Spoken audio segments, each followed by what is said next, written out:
Olá amigos, mais um tutorial sobre o uso da Texas Inspire CXCAS. E esse tutorial, a pedido de colegas, sugestão de colegas para vídeos, nós vamos fazer o cálculo da matéria de dinâmica de sólidos a respeito de escorregamento, aceleração no escorregamento ou no tombamento de cargas. Eu estou com um exercício preparado aqui. A figura 2.11 ilustra a carga de massa 250 kg, dimensões indicadas D 0,25 metros e H 0,65, D que é a distância do centro de massa à lateral, e o H a altura da base ao centro de massa, apoiada na carroceria de um caminhão. O coeficiente de atrito entre a carga e a plataforma do caminhão é de 0,65. O caminhão parte do repouso mantendo a aceleração de 3 metros por segundo ao quadrado. Pede-se a distância entre a linha da ação da reação normal sobre a carga e a linha da ação da força do peso, que é o centro de massa, né? E a máxima aceleração do caminhão para que não produza nem escorregamento, nem tombamento da carga. Pois bem, lembrando aqui que nós temos o centro de massa bem no meio, as distâncias do centro de massa até as laterais e a distância do centro de massa até a carroceria. Eu preparei uma ilustração só para a gente entender bem as forças que estão trabalhando. Como o exercício pede apenas as forças e os comportamentos da carga, nós não vamos levar em consideração nem atrito, nem normal dos pneus. Ok? Com a carga parada, ela é completamente estática, nós temos as duas forças atuando na carga. O peso, que é uma função da massa em relação à gravidade, e com segundo lei de Newton também nós temos a normal, que é uma reação em relação ao peso.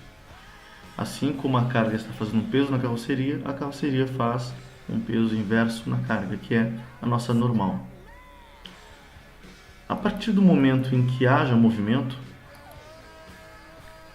outra força aparece e a normal muda de comportamento. A normal ela vem para trás, que é um comportamento natural da carga, e aparece a FAT. Como podemos ver, a normal se deslocou uma distância x, que é que o exercício quer saber na letra a distância entre a linha de ação da reação normal sobre a carga e a linha de ação do peso. Lembrando que o peso continua na linha do centro de massa. Apenas a normal teve um deslocamento em x, que é o que a A do exercício está pedindo. E aqui aparece o FAT, que é a nossa força de atrito. Como esse veículo está indo para frente, a única força que está fazendo com que a carga também se desloque para frente é o FAT. Ctrl I, nova cálculo. Massa 250, distância, Mi e aceleração. Então vamos começar. Nós temos que aplicar primeiro o nosso PCM, levando em consideração que a força que está gerando o movimento nessa carga é apenas o FAT. Então, nós vamos fazer o nosso TCM levando em consideração que o FAT é igual, segundo a primeira lei de Newton, massa vezes aceleração, sendo a massa 250 kgfm, vezes a aceleração, que são 3 metros por segundo ao quadrado. Então está aí, nosso FAT é 750 metros por quilograma força por centímetro ao quadrado, que é newtons. Então o nosso FAT é 750 newtons. Já podemos aplicar o TMA. O TMA na translação é a soma dos momentos igual a zero. Vamos analisar aqui o nosso TMA. Como as forças estão se comportando aqui? Bom, nós já sabemos que nós temos o FAT, o peso e a normal. Todos esses deverão ser considerados no TMA, muito embora o peso seja anulado depois por falta de braço. Vejamos a normal. Cada uma das forças que nós formos analisar deverá ser analisada separadamente. A normal. Sempre imagina que existe um eixo no centro de massa.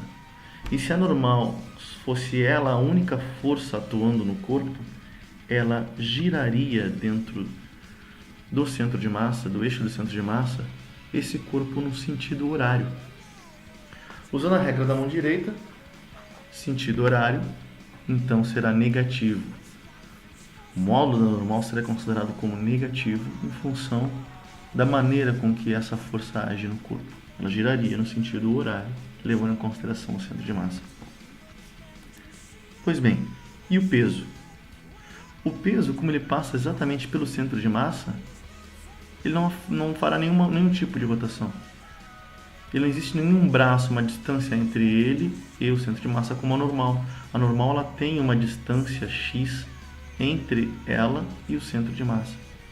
Então, o peso não fará nenhuma rotação, não haverá braço, então não haverá momento. O FAT, também levando em consideração que há um eixo no centro de massa, ele faria o bloco girar no sentido anti-horário. Logo, ele seria considerado positivo. Vamos ao cálculo. Então, façamos o TMA. O TMA, vamos usar aqui uma ferramenta que eu sempre uso para resolver equações. Álgebra, que é o número 3, 7, resolver sistemas de equações. Selecionar apenas uma variável.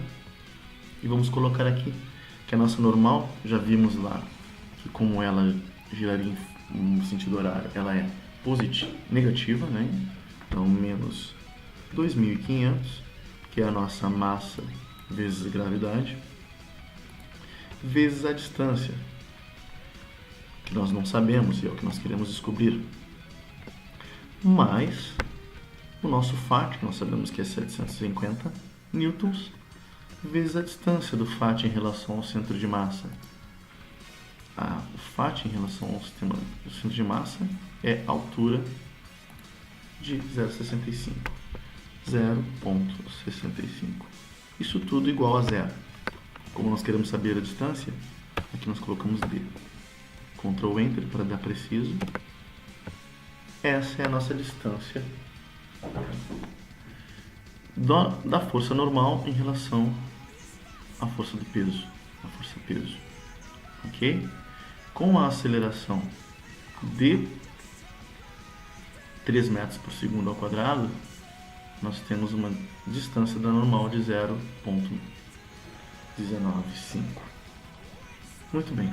Agora nós queremos saber qual é a aceleração máxima para que não haja tombamento da carga. Ok?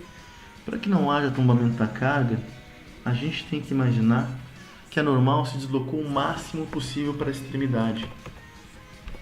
Ela veio o máximo para cá. Essa é a iminência de que haja um tombamento. Ok? Então nós vamos fazer o seguinte cálculo. Nós vamos repetir essa fórmula do TMA, nossa fórmula principal, só que nós vamos substituir esse D aqui pela distância máxima, que é o 0,25, que foi dado no exercício. E nós vamos querer descobrir qual o FAT. Ok? Substitua aqui. Então agora nós vamos calcular o FAT máximo para que não haja tombamento. Tendo o FAT máximo, a gente usa a fórmula de FAT igual a massa vezes aceleração lá do TCM e a gente descobre a aceleração. Vamos lá então. Ctrl Enter. Esse é o FAT máximo para que não haja tombamento. Vamos botar um comentário aqui. 1,6. Nós já sabemos o FAT máximo para que não haja tombamento. Nós podemos usar nosso TCM, que diz que o FAT é igual a massa vezes aceleração. Isso nada mais é do que a própria segunda lei de Newton. E nós podemos fazer novamente a nossa ferramenta aqui. 3, 7, apenas uma variável. E agora a gente fala aqui que o FAT, que é 961.538, ele é igual à massa que nós temos, que é 250 kg, vezes A, que nós não sabemos. Então aqui a gente coloca A também, porque é o que nós queremos saber. Ctrl Enter. Essa é a aceleração máxima para que não haja tombamento na carga. Qual é a nossa aceleração máxima para que não haja escorregamento? Nós temos que pensar que na iminência do escorregamento, o FAT é o máximo. Ele tem um valor de força, um valor em Newton. Se a força que estiver atuando em cima da carga for maior do que esse FAT, haverá escorregamento. Então, na iminência de escorregamento, o FAT é o máximo. Como nós podemos descobrir o nosso FAT máximo? Usando a nossa normal, vezes o nosso maior coeficiente de atrito. Então a gente pode dizer que, aproveitando isso aqui, para não termos que ir lá em menu, álgebra, 7, equações diferenciais, a gente pode só dar Enter em cima dele e vir aqui substituir nossas informações. Então nós temos que o nosso FAT máximo vai ser igual à nossa normal, que é 2.500, vezes nosso coeficiente de atrito máximo, que é 0,65. Aqui escreveremos FAT, Ctrl Enter, eis o nosso FAT máximo antes que haja escorregamento. Perfeito? Para que nós fizemos isso? Porque agora nós podemos usar o nosso TCM, que também é a nossa segunda lei de Newton, para dizer que o nosso FAT, escrevendo o valor dele, 16,25, é igual a massa vezes a aceleração. Vezes a aceleração. Nós queremos saber a aceleração. Ctrl Enter. Essa é a aceleração máxima para que não haja escorregamento.